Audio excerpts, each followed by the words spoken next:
Guys இந்த ட்ராமாவோட final part தான் இன்றைக்கி போடுறதா இருந்தேன். பட் ஆனால் காப்பிரைட்னால என்னால் ஃபுல்லாக போட முடியல. ஸோ பாதியாக பிரித்து நாளைக்கு வந்து உங்களுக்கு மிச்சத்தை போடுறேன். இப்போ ஸ்டோரிக்குள்ளே போயிடலாம். பூவின்னு இருக்கான் இல்லையா, அவன் இப்போ எம்ப்ளாய் கிட்ட வந்து பேசிகிட்டு இருக்கான். ஆக்சுவலாக அந்த ட்ரெஸ் விஷயத்தில் அட்லீஸ்ட் ஒரு கன்க்ளூஷனுக்கு வந்துட்டாங்க. அதாவது அந்த இடத்துல ட்ரெஸ் போட்டுட்டு வேற யாரோ தான் கொலையை நடத்தியிருக்காங்க. ஏன்னா இவங்களுடைய மூமெண்ட்ஸ்க்கும் அவங்களுடைய மூமெண்ட்ஸ்க்கும் நிறைய டிஃப்ரென்ஸ் இருக்குது அப்படின்னு சொல்லி கண்டுபிடிச்சிருக்காங்க. அதனால அந்த விஷயத்தை விட்டுட்டாங்க. அதுக்கு அடுத்தபடியாக அவங்களுக்கு ஒரு கன் கிடைச்சது இல்லையா, அந்த கன்னுடைய ஃபிங்கர் பிரிண்ட் ட்ரேஸ் பண்ணுறதுக்காக பார்த்துருக்கும் போது தான் அவங்களுக்கு விஷயம் தெரிய வந்திருக்கு. அந்த கன்னில் வந்துட்டு ஃபிங்கர் பிரிண்ட் சரியாக விழலை அப்படின்னு சொல்லிட்டு இருக்கக்கூடிய டாவும் இதெல்லாத்தையும் ஒட்டு கேட்டுட்டு இருக்கா. அப்போ தான் பூவின் வந்து அவளை திருப்பி நினைக்கிறான். இந்த முறை நீ தப்பிச்சிட்ட, அடுத்த முறை விட மாட்டேன் அப்படின்னு சொல்லிட்டு உடனே டாவ் வந்து மனசில் நினச்சி பார்க்குறா. அவன் கூட வந்து ஷூட் பண்ணுற மாதிரி அந்த கன்னெல்லாம் வச்சு விளையாண்டுருப்பான்ல. அதுக்கப்புறமா பூவின் தூங்குனதுக்கு அப்புறமா அவள் சத்தம் போடாமல் அந்த கன்னை எடுத்து அதை வந்து வேற ஒரு துணி வச்சு அப்படியே வைப் பண்ணி வச்சிடுவா. அவ்வளோ பூவினை பார்த்து மனசுக்குள்ளே நினச்சிக்கிறா, நீ என்னை மாட்டி விடணும்னு எவ்வளோ நினைச்சாலும் சரி, கண்டிப்பாக அது நடக்காது. நான் பண்ண தப்பே ஒழுங்காக தெளிவாக பண்ணுவேன். நான் பண்ணாத விஷயத்தையா வந்துட்டு உங்ககிட்ட மாட்டிக்க போறேன் அப்படிங்கிற மாதிரி நினைச்சுக்கிறா. பிறகு இவங்க ரெண்டு பேரும் வெளியில சந்திச்சு பேசிக்கிறாங்க. அந்த இடத்துல கார் பார்க்கிங் லாட்ல வந்து காருக்குள்ள மியாங் இருக்காங்கிறது தெரியாம. ஸோ இப்போ டாவ் வந்துட்டு கொஸ்டின் கேட்கறா, இந்த கன்னோட விஷயம் முடிஞ்சு போச்சா இல்லை இன்னும் இருக்க போதா அப்படின்னு சொல்லிட்டு நக்கலா. ஸோ அப்போ இவன் என்ன சொல்றானா, நான் என்ன பண்றதுன்னு எனக்கு ஒன்றும் புரிய மாட்டேங்குது. ஸோ நாம் வந்து இந்த விஷயத்துல எவ்வளோ தூரம் காப்பாத்துறதுனே தெரியல. போலீஸ் வேற வந்துட்டு ரொம்ப நெருக்கிக்கிட்டு வராங்க அப்படிங்கிற மாதிரி சொல்ல, நாம வந்து காப்பாற்ற முடியலன்னா அது அவகிட்ட தெளிவா சொல்லிடு, அவளை கழட்டி விட்டுரு, நீ மாட்டிக்காத அப்படிங்கிற மாதிரி சொல்றா. ஸோ இந்த விஷயத்த மியாங் கேட்டுட்டு ரொம்பவே ஷாக் ஆகிடுறா. அதுக்கப்புறம் அவ இப்ப நாம பாக்குறதுக்காக வரா. ஸோ அவ கேட்ட விஷயத்த வந்துட்டு சொல்றா, இந்த மாதிரி நீ தான் ஆனை கொலை பண்ணியா அப்படின்னு சொல்லி கேட்க, நீ என்ன வளரிட்டு இருக்க அப்படின்னு சொல்லிட்டு இவ்வளவு இல்லவே இல்லைன்னு சமாளிச்சுட்டு இருக்கான். அப்பதான் இல்ல, புவின் வந்து ரொம்ப தெளிவா சொன்னா, இந்த விஷயத்துல அவனை காப்பாற்ற முடியாதுங்கிற மாதிரி என் காது கூட கேட்டேன். ஸோ உனக்கு வந்து ஏதாவது இருக்கு சம்மந்தம் இருக்குன்னா சொல்லிடு அப்படிங்கிற மாதிரி சொல்ல, அவளோ கிடையவே கிடையாது, நீ ஏதோ தப்பா கேட்டு வந்து சொல்ற, அது மட்டும் இல்லாம புவினே அப்படி சொல்லியிருந்தான் நிஜமாக கூட அவனுக்கு கூட வேற யாராவது ஏதாவது வந்துட்டு அவனை குழப்பி விட்டுருப்பாங்க, அது மூலமா சொல்லியிருப்பானே தவிர நிஜத்துல நான் ஒன்றும் பண்ணல அப்படின்னு சொல்லிடுறா. ஸோ இந்த பக்கம் ஆன்ப்ளாய் பரீட் எல்லாம் சேர்ந்து என்ன முடிவு பண்றாங்கன்னா, பரீட்டோட அம்மாவை கிட்ட பேசுறதுக்காக அனுப்புறாங்க. ஏன்னா டாவ் வந்துட்டு அவங்க ஒருத்தருக்கு தான் முழுசா மரியாதை கொடுப்பான்னு சொல்லிட்டு அவங்க பேச்சை கேட்பா அப்படின்னு சொல்லி நம்பி அனுப்பி விடுறாங்க. இப்போ அவங்க டாவ் கிட்ட வந்து என்ன பேசுறாங்கன்னா, இந்த மாதிரி நீ தப்பு பண்ணிட்டதான், இப்போ பரீட் வந்துட்டு இந்த மாதிரியே சொல்லிட்டு இருக்கான், இதுக்கும் மேல நீ தப்பு எதுவும் பண்ணாம இருக்கணும், அதுவே வந்துட்டு போதுமான ஒரு விஷயமா இருக்கும், பேசாம நீ என் கூட வந்துட்டு அப்ராடுக்கு வந்துரு, நான் அங்கே போய் படிக்கணும்னாலும் சரி இல்லை நீ வேலை பார்க்கணும்னாலும் சரி, நான் உனக்கு என்னால் முடிஞ்ச ஹெல்ப்பை பண்ணுறேன் அப்படிங்கிற மாதிரி சொல்கிறாங்க. ஸோ இவங்க சொல்லக்கூடிய வேர்டெல்லாம் வந்துட்டு அவளுக்கு ரொம்ப ஆறுதலாக இருக்க மாதிரி அவள் ஃபீல் பண்ணுறா. அவங்கள வீட்டில் ட்ராப் பண்ணுறேன்னு சொல்லிட்டு கூட்டிகிட்டு வரா. ரெண்டு பேரும் பேசிக்கிட்டே நடந்து வந்துட்டு இருக்கும்போது மோட்டார் சைக்கிளில் ஒருத்தன் வரான். ஸோ அப்போ வந்து பரீட்டோட அம்மாவை வந்து அவன் குறி வச்சு வரும்போது அது தெரிஞ்சுக்கிட்ட இவளும் வந்துட்டு அவங்கள தள்ளி விட்டுறா. ஸோ அவ கீழே விழுந்து அவளுக்கு அடிபட்டுறது. ஹாஸ்பிட்டலில் கூட்டிகிட்டு போயிட்டு அட்மிட் பண்ணிட்டு உடனே ஃபோன் பண்ணுறாங்க. அதுக்கப்புறமா பரீட்டும் மியாங்கும் சேர்ந்து இதெல்லாம் ஒரு வேலை புவினோட வேலையா இருக்குமா அப்படின்னு சொல்லி யோசிச்சுட்டு இருக்க சமயத்துல தான் அங்க வரக்கூடிய டாக்டரும் அவளுக்கு மிஸ்கேரேஜ் ஆயிடுச்சு அப்படின்ற விஷயத்த சொல்றாங்க. கேள்விப்பட்ட உடனே ரொம்ப கோவப்பட்டுக்கிட்டு அங்க பரீட் வந்துட்டு இவனுடைய ஆபீஸ்க்கு வரான். சோ அப்ப புவினை போட்டு அடிக்கிறதுக்காக ஆரம்பிக்கிறான். என்னடா பண்ணிட்டு இருக்க, எதுக்கடா இதெல்லாம் பண்ணிட்டு இருக்கேன்னு சொல்லிட்டு அவனும் கத்துறதுக்காக ஆரம்பிக்க, இங்க புவினை உனக்கு ரெஸ்பான்சிபிலிட்டி எடுக்கிறதுக்கு புரியல அப்படின்னா அதை வந்து தெளிவா டாவ் கிட்ட சொல்ல வேண்டியதானே, தேவையில்லாம அவ குழந்தைய அழிச்சிட்டியடா அப்படின்னு சொல்லிட்டு கத்திட்டு இருக்கான். நீ என்ன சொல்ற, எனக்கு ஒண்ணுமே புரியல அப்படின்னு இவனும் திரும்ப சொல்லிட்டு இருக்க. அம்மாவை டார்கெட் பண்ணி தான் நீ வந்துட்டு ஒரு மோட்டார் சைக்கிள் ஒருத்தன் அனுப்பி விட்டுருக்க, ஆனா அவனை காப்பாற்ற போய் இங்க டாவுக்கு வந்து அடிபட்டுருச்சு, இப்ப குழந்தைய இழந்துட்டா உட்காந்துருக்கா, அவ கண் முழிச்சதுக்கு அப்புறம் நாங்க என்னடா சொல்லுவோம் அப்படின்னு சொல்லிட்டு பயங்கரமா சத்தம் போட, தனக்கு எதுவுமே தெரியாதுன்னு முடிவா சொல்லிட்டு அங்கிருந்து கிளம்பி போனதுக்கு அப்புறம் தான் மியாங் வந்துட்டு பரீட் கிட்ட சொல்றா, இவன் சொல்றதை பார்த்தா இவன் போய் சொல்ற மாதிரி தெரியல, அப்பெல்லாம் இது யாரோட வேலையா இருக்கும் அப்படின்னு சொல்லிட்டு யோசிச்சுட்டு இருக்காங்க. கடைசியில தான் நம்மளுக்கு தெரிய வருது, இங்க டாவோடைய அம்மா இருக்காங்கல்ல, அவங்களுடைய ஒரு கிரிமினல் பாய் ஃப்ரெண்டை வச்சு அவங்க தான் வந்து இந்த வேலையை பண்ணியிருப்பாங்க. ஆக்சுவலா வந்து அவங்க ஆன்ப்ளாயை வந்துட்டு அட்டாக் பண்ண சொல்லியிருப்பாங்க. இவன் பரீட்டோட அம்மாவை பார்த்து ஆன்ப்ளாயின்னு நினைச்சுக்கிட்டு இந்த மாதிரி தப்பா வந்துட்டு அட்டாக் பண்ணியிருக்கான். ஸோ இப்போ நடுவில் டாவ் வந்துட்டு அவளை ஹாஸ்பிட்டலுக்கு கூட்டிட்டு போயிருக்காங்கன்னு இவன் வேடிக்கை பார்த்த வரைக்கும் வந்து சொல்ல அவங்களும் கோவப்படுறாங்க. இப்போ அந்த குழந்தைக்கு ஏதாவது ஆயிடுச்சுன்னா டாவ் வந்து நடுத்தருல நிப்பாலே, புவின் கூட அவளை அக்செப்ட் பண்ணிக்க மாட்டானே அப்படின்னு சொல்லிட்டு அவங்க பணத்தோட பிரச்சனையை தான் புலம்பிட்டு இருக்காங்க. புவின் வீட்டுக்கு வரான். அங்க அவனுடைய லவர் இருக்கா இல்லையா, பிரெக்னெண்டா இருக்கக்கூடியவ.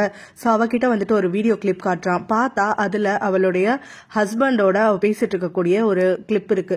ஸோ அதுல என்ன சொல்லியிருப்பானா, லைக் வந்துட்டு அவங்களோட குழந்தையை காப்பாத்துறதுக்காகத்தான் அவ புவின் கிட்ட இருக்கிறதாகவும், குழந்தை பிறந்ததுக்கு அப்புறம் புவின் கிட்ட ஒரு அமௌண்ட் செட்டில்மெண்ட்டுக்கு வாங்கிக்கிட்டு வெளியில வந்துடுறதாகவும், குழந்தை பிறக்கிற வரைக்கும் மட்டும் எப்படியாவது அட்ஜஸ்ட் பண்ணிக்கோன்னு சொல்லி பேசிட்டு இருக்கிறத வந்துட்டு காட்டுறா. ஸோ இது மூலமா தான் புவினுக்கு தெரிய வருது அந்த பொண்ணு பிரெக்னெண்டா இருக்கிறது இவனோட குழந்தை கிடையாதுன்னு. புவின் அப்பதான் வந்துட்டு பயங்கரமா கத்த ஆரம்பிக்கிறான். நான் நிஜமா என் லைஃப்ல ஒரே ஒரு விஷயத்துக்கு ஆசைப்பட்டேன், ஒருத்தர் மேல மட்டுமே வந்து பாசம் வச்சேன்னா அது நீ மட்டும்தான். நான் உன்னை அவ்வளோ ஜென்யூனா லவ் பண்ணேன். நான் எத்தனை பொண்ணுங்க கூட பழகிருந்தாலும் சரி, எனக்கு உன் மேல இருக்கக்கூடிய காதல் வந்து உண்மையானது. ஆனா நீ எனக்கு நேர்மையா இல்ல. உன் ஹஸ்பண்ட் கூட குழந்தைய பெத்துக்கணும்ன்றதுக்காக, உன்கிட்ட பண வசதி இல்லைங்கிறதுக்காக மட்டுமே என்கிட்ட வந்து என்னோட குழந்தைன்னு சொல்லி என் ஆசையை தூண்டி என்னை ஏமாத்திருக்க அப்படின்னு சொல்லிட்டு ரொம்பவே உடஞ்சு போய் அழுகிறான், கோவத்துல கத்துறான். இதுதான் உனக்கு லாஸ்ட் வார்னிங். உன்னை லவ் பண்ண பாவத்துக்காக உன்னை உயிரோட விடுறேன். இன்னொரு முறை நீ என் கண்ணுக்கு முன்னாடி வந்தனா இந்த வீட்டுல மூணாவதா உன் குழந்தையோட கொலை தான் நடக்கும் அப்படின்னு சொல்லி அப்படியே அங்கிருந்து அவளை விரட்டி விட்டுறான். அவன் அதுக்கப்புறமா ரூம்ல உட்காந்து சைலண்டா அழுதுகிட்டு இருக்க, இந்த பொண்ணு அழுதுகிட்டே பயத்தோட வெளியில ஓடி வரா. அப்பதான் அங்க நாம் உட்காந்துருக்கிறத பாக்குறா. சோ இதெல்லாம் உன்னோட பிளான் தானா அப்படின்னு சொல்லி கேட்க, ஆமா, என் ஹஸ்பண்ட பணத்துக்காக நீ ஏமாத்துவ, யூஸ் பண்ணிப்பேன்னு சொல்லி பாப்பியா? நான் அதுக்கு அலோ பண்ணிடுவேனா? இனிமே எந்த மூஞ்ச வச்சுக்கிட்டு நீ வந்துட்டு அவனை பாக்குறேன், நானும் பாக்குறேன், வந்தியா குழந்தை பெத்தியா போயிட்டே இருக்கணும், அதை விட்டுட்டு என் ஹஸ்பண்டே ஏமாத்திரியா அப்படின்னு சொல்லிட்டு இந்த நாமும் அவளுக்கு பயங்கரமா நோஸ் கட் கொடுத்து அனுப்பி விட்டுடுறா. அந்த பொண்ணு அழுதுகிட்டே அங்கிருந்து போயிடுறா. ஹாஸ்பிட்டல்ல கண் விழிச்சதுக்கு அப்புறமா இங்க ஆம்ப்ளாய் அவளை பாக்குறதுக்காக வராங்க. அப்ப அவளோ, இந்த குழந்தைய வந்துட்டு போயிடுச்சு, நான் அப்படியே உடஞ்சு போயிடுவேன், அழுதுருவேன், அப்படிலாம் நினைக்காதீங்க.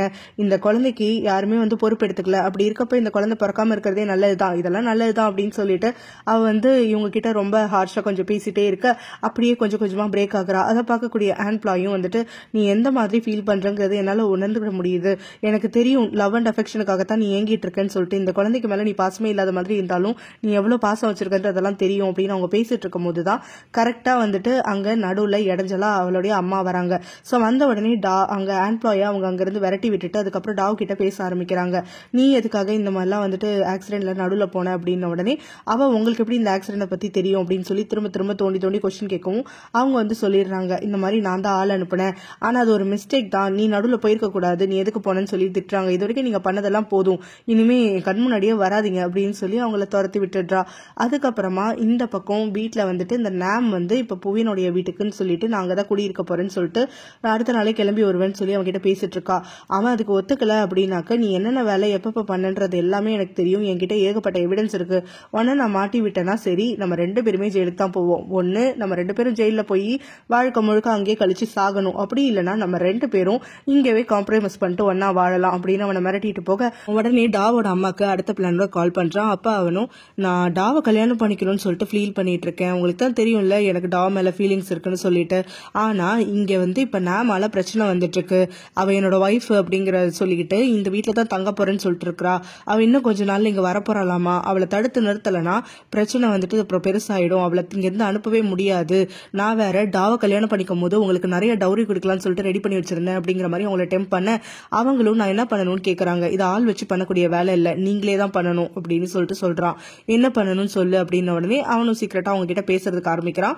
அதுக்கப்புறம் அவன் நாம போய் சந்திக்கிறான். அந்த சமயத்துல அவன் வந்து அவளுக்கு டவுட் வராத மாதிரி அவளோட ரொம்ப க்ளோஸ் எல்லாம் பழகிக்கிட்டு, நீ சொன்னது எல்லாத்தையும் நான் ஒத்துக்கிறேன், நம்ம 2 பேரும் ஒன்னாவே இருக்கலாம், நம்ம ஆரம்பத்துல இருந்த மாதிரி, என்கிட்ட எதுவுமே இல்லாதப்ப நம்ம 2 பேரும் ஒன்னா இருந்தோமே அந்த மாதிரி இருந்துக்கலாம் அப்படின்னு சொல்லிட்டு, சோ அவளும் அவன் பேச்செல்லாம் கேட்டு நம்பிடுறா. இந்த பக்கமா அவ ஹாஸ்பிட்டல்ல இருந்து டிஸ்சார்ஜ் பண்ணி பரேட் தான் கூட்டிட்டு வந்துட்டு இருக்கான். அந்த சமயத்துல டாவ் வந்து அவன் கிட்ட ஷேர் பண்ணிக்கிறா, அதாவது என்னுடைய மந்த்லி எக்ஸ்பென்சஸ் நான் வந்து இனிமே ஆம்ப்ளாய் கிட்ட வாங்க மாட்டேன், ஏன்னா அது எல்லாமே எங்க அப்பாவோட பணம் இல்லைங்கிற உண்மை எனக்கு தெரிஞ்சு போச்சு இல்லையா, சோ இதுக்கு மேலேயும் நான் வாங்குறதுக்கே எனக்கு மனசு வந்து இடம் கொடுக்க மாட்டேங்குது அப்படின்னு சொல்றவளோ, நான் இப்ப என்னோட அபார்ட்மெண்ட்டுக்கு போகணும், நான் கொஞ்சம் திங்ஸை ஹேண்டில் பண்ணணும்னு சொல்றா. என்னாச்சு உனக்கு, ஏன் இப்பெல்லாம் பேசுறேன்னு உடனே, இப்பதான் நான் கொஞ்சம் தெளிவா இருக்கேன், நான் பண்ண வேண்டியதெல்லாம் பண்ணி முடிக்கணும் அப்படிங்கிற மாதிரி சொல்றா.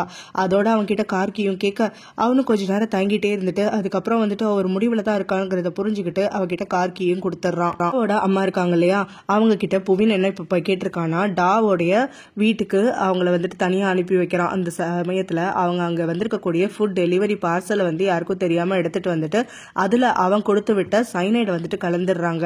சோ இது எல்லாமே வந்துட்டு அவங்க தெரிஞ்சேதான் பண்றாங்க. டாவ் அவன் கல்யாணம் பண்ணிக்கிறான், நிறைய சொத்து கிடைக்கும் அப்படிங்கிற நம்பிக்கையில தான் வந்துட்டு அவங்க பண்ணிட்டு இருக்காங்க. சோ இப்ப வந்து இவ சந்தேகப்பற்றக்கூடாது, டெலிவரி வந்து நடுவில் அவ ஃபுட்டை எடுக்க வரக்கூடாதுங்கிறதுக்காக புவின் இப்ப நாம் கிட்ட கால் பண்ணி பேசுற மாதிரி வந்துட்டு டயத்தை வேஸ்ட் பண்ணிட்டு இருக்கான். இவங்க இங்க இருந்து வேலையெல்லாம் முடிச்சுட்டு புவினுக்கு கால் பண்ணதுக்கு அப்புறமா அவங்க இந்த மாதிரி நீ சொன்னது எல்லாத்தையும் பண்ணிட்டேன் அப்படின்னு சொல்றாங்க.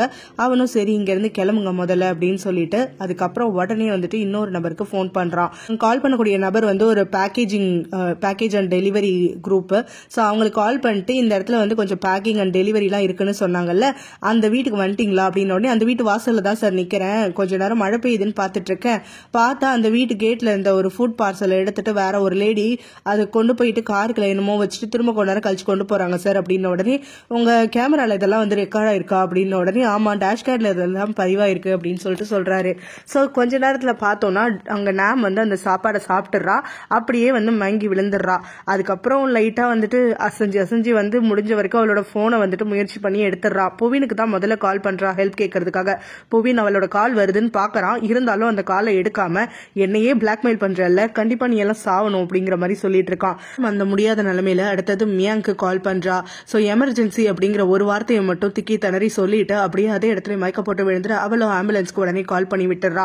அதோட ஹாஸ்பிட்டலுக்கு பரிட்ட கூட்டிட்டு வந்துடுறா. அந்த இடத்துல வந்து பார்த்தா இவளுக்கு எமர்ஜென்சி ட்ரீட்மெண்ட் போயிட்டு இருக்கு. அப்ப அவங்க அம்மாவை நேரில் வர சொல்லுங்க, அவளுக்கு வந்து ட்ரீட்மெண்ட்டுக்கு நாங்கள் கொஞ்சம் சிக்னேச்சர்ஸ் எல்லாம் தேவைப்படுது அப்படின்லாம் சொல்லிட்டு இருக்காங்க. இவ ரொம்ப பயந்துடுறா. ஐசியூல தான் வைக்கணும் அப்படின்லாம் சொல்லிட்டு இருக்காங்க. ஸோ இவளுக்கு என்ன நடந்துச்சுன்னே தெரியாம இவங்க எல்லாரும் பேசிட்டு இருக்கும் போதுதான் அங்க வந்து பாய்சனா இருக்கும் அப்படின்னு நர்ஸ் வந்துட்டு சொல்றாங்க. டாவுக்கு கால் பண்ணிட்டு அவ எங்க இருக்கா, அபார்ட்மெண்ட்ல சேஃபான்னு சொல்லி கேட்க, ஆமா நான் புவின் கூட தான் இருக்கேன்னு சொல்றா. புவின் கூடயா? புவின் இப்பதான் வந்துட்டு அவனுடைய ஃபர்ஸ்ட் ஒய்ஃப் பாய்சனிங்னால ஹாஸ்பிட்டல்ல வந்து அட்மிட் ஆயிருக்கா, அதனால அவன் கிட்ட கொஞ்சம் கேர்ஃபுல் ஆயிரும், அவன் எது கொடுத்தாலும் சாப்பிடாது அப்படின்னு ஒரு வார்னிங் கொடுக்குறான்.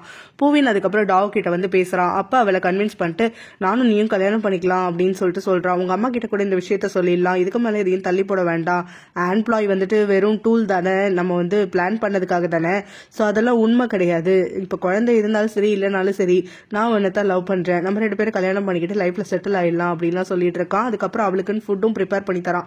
ஆனா அவ வந்து பசிக்கலன்னு சொல்லி அதை தட்டி கழிச்சிடுறா. ஸோ இதுக்கப்புறமா அவளுடைய அம்மா வந்து அவளுக்கு கால் பண்றாங்க. இங்க போலீஸ் வந்திருக்காங்க என்ன அரெஸ்ட் பண்றதுக்கு, எனக்கு ஹெல்ப் பண்ணு, எனக்கு போலீஸ் ஸ்டேஷன் போகணும்னா பயமா இருக்குன்னு சொல்லிட்டு போன்ல அழுதுட்டு இருக்காங்க. என்ன உளறீங்க, நீங்க என்ன பண்ணீங்க, தப்பு பண்ணீங்க, போலீஸ் எதுக்கு உங்களை வந்து அரெஸ்ட் பண்றதுக்கு வந்திருக்காங்க அப்படின்ன உடனே அதெல்லாம் என்கிட்ட கேட்காத, எனக்கு பயமா இருக்கு, எனக்கு போலீஸ் கிட்ட இருந்து வெளியில இருந்து கொண்டு வா, என்ன பெயில் எடுக்கிறதுக்காக உடனே கிளம்பி வா அப்படின்னு சொல்லி அவங்க ரொம்பவே அழுதுட்டு இருக்காங்க. ஸ்டேஷன்ல போனதுக்கு அப்புறமா இப்ப அவங்கள கொஸ்டின் பண்ணிட்டு இருக்கும் போது அந்த ஃபுட்டேஜ் வந்து அவங்க கிட்ட காட்டுறாங்க. ஸோ இப்ப நாம் வந்து ஹாஸ்பிட்டல்ல அட்மிட் ஆயிருக்கும் போது இவங்க தான் ஃபுட்ல வந்து ஏதோ கலந்துருக்காங்க அப்படின்னு சொல்லிட்டு உங்களுக்கு தெரிய வருது. அதனால இவங்க கொஸ்டின் பண்ணும்போது அவங்களும் ஆமா நான் தான் கலந்தேன் அப்படின்னு சொல்லிடுறாங்க. என்ன கலந்தீங்க அப்படின்னோடனே இவங்க ஏதோ பேதி மாத்திரை அந்த மாதிரி கலந்தேன்னு சொல்றாங்க. ஆனா அது உண்மை கிடையாது, நீங்க கலந்தது வந்து சைனைடு, உங்களுக்கு யார் கொடுத்தா, சைனைடு வந்துட்டு எந்த சோர்ஸ்ல இருந்து வந்துச்சுன்னு எங்களுக்கு தெரியணும் அப்படின்னு சொல்லிட்டு கேட்க இவ டக்குன்னு யோசிச்சு பாக்குறாங்க. புவின் வந்து முன்னாடியே வார்ன் பண்ணியிருப்பான், இந்த விஷயத்துல அவனோட பேர் வெளியில எடுக்கக்கூடாது, அப்படி எடுத்தாக்க அவங்களுக்கு கிடைக்க வேண்டிய பணத்தெல்லாம் அவன் கிடைக்க விடாம பண்ணிடுவேன் அப்படின்னு சொல்லிட்டு டாவையும் கல்யாணம் பண்ணிக்க மாட்டேன்னு சொல்லியிருப்பான். ஸோ அதெல்லாம் யோசிச்சு பார்த்துட்டு எனக்கு யாரும் வந்து தொடர்புலலாம் இல்லை, நான் மட்டும் தான் அந்த மாதிரி பண்ணேன் அப்படின்னு சொல்றாங்க. எதுக்காக அவங்களுக்கு இந்த மாதிரி நீங்க பண்ணுறதுக்கு அவசியம் என்ன அப்படின்னு உடனே பூவினுடைய வீடு பால் காய்ச்சுற இடத்துல வந்து எனக்கும் அவங்களுக்கும் கொஞ்சம் பிரச்சனை ஆயிடுச்சு, அதனால தான் என் பொண்ணு என்னையும் அசிங்கப்படுத்திட்டாங்கன்னு சொல்லிட்டு நான் அவங்கள பழி வாங்குறதுக்காக இந்த மாதிரி பண்ணேன் அப்படின்லாம் சொல்லி போய் சொல்லிடுறாங்க. அதுக்கப்புறமா இந்த பக்கம் பரிட்டும் டாவும் சேர்ந்து வர அவங்க அம்மாவை என்ன பெயில் எடுக்கிற வேலையை பாரு அப்படின்றாங்க. நீங்க என்ன நடந்துச்சுன்னு உண்மையை சொன்னீங்கன்னாவே வேலை முடிஞ்சிடும் அப்படின்னு உடனே நான்லாம் எதுவும் பண்ணல, எல்லாத்தையும் நான் தான் பண்ணேன், எனக்கு யாரும் சொல்லிக் கொடுக்கல, ஆனா அது வந்து சைனைடுன்னு எனக்கு தெரியாது அப்படின்னு சொல்லிட்டு இப்ப இவகிட்ட வந்து சொல்லிட்டு இருக்க இவங்களும் வந்துட்டு போலீஸும் லேட் ஆயிடுச்சுன்னு அவங்களை இழுத்துட்டு போயிடுறாங்க. அப்புறம் இங்க பரிட் இருக்கான் இல்லையா, அவன் வந்து டாவ் கிட்ட தனியா பேசணும்னு சொல்லி ஆம்ப்ளாயும் மியாங்கையும் மீட் பண்றதுக்காக கூட்டிட்டு வரான். அவங்க எல்லாரும் கொஞ்ச நேரம் உட்காந்து பேசுறாங்க.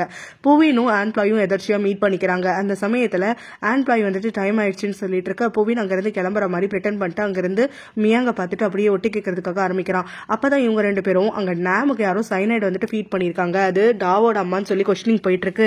ஆனா அவளுக்கு சைனைடு வந்துட்டு கிடைச்சிருக்கிறதுக்கு வாய்ப்பு இல்லைன்னு சொல்லி கண்டிப்பா இதுல வேற யாருக்கும் சம்பந்தம் இருக்குன்னு சொல்லி போலீஸ் தெரிவிட்டு இருக்காங்க. கண்டிப்பா அவங்க கூட இருக்கக்கூடிய யாராவது தான் இருக்கும் அப்படின்ன உடனே அப்பதான் மியாங்க ஒரு வேலை டாவா இருக்குமா அப்படின்னு சொல்லிட்டு கேட்கறா. ஆம்ப்ளாயும் வந்துட்டு டாவா அப்படின்னு சொல்லிட்டு கேட்க அப்பதான் இவங்க 3 பேருமே வந்துட்டு புவின் அங்க ஒட்டு கேட்கறது தெரிஞ்சேதான் பேசிட்டு இருக்காங்க அப்படிங்கிறது நம்மளுக்கு தெரிய வருது.